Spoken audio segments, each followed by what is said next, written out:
Hey guys, this is Dantex29 bringing you my full review for Resistance Retribution on the PSP console.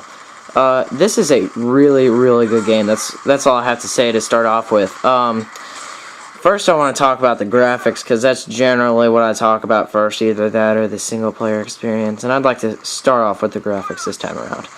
So, this game has absolutely the best graphics on a PSP game I have ever seen.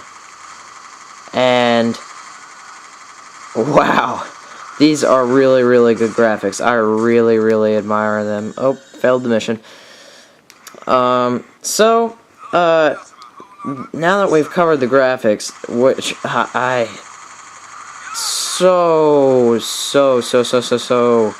so admire more than a lot of the current PSP consoles graphics on any game. Now I want to get on to the actual gameplay. This game has really weird mechanics for gameplay. Okay, so it seems kind of normal for you to have like a trigger or something to shoot with, and that's what you have this time around, is the trigger, instead of like having the X button, which is used in SOCOM Fireteam Bravo 2 and SOCOM Fireteam Bravo 3. Failed the mission again, oh well. You have the right bumper button, which is kind of new to a PSP game, but I really admire it.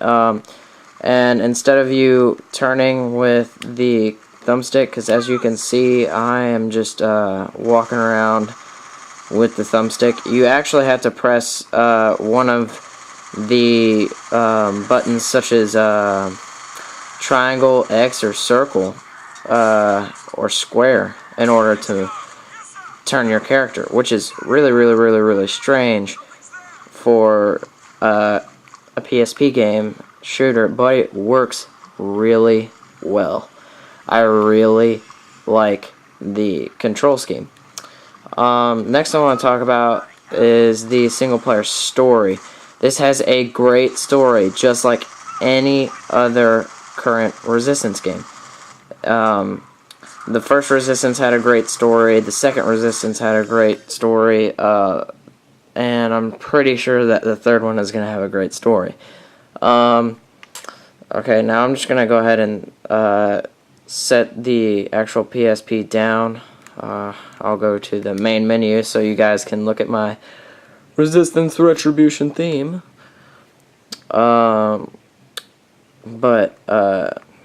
This is a really good game. If you give me a second, I will go turn on the lighting and I'll show you guys the package and open everything up for you, since I keep failing the mission and have no other gameplay to show you. Alright, let me turn on the light and I'll grab the case. So inside the case you will find the actual game itself, which is an amazing game. You'll find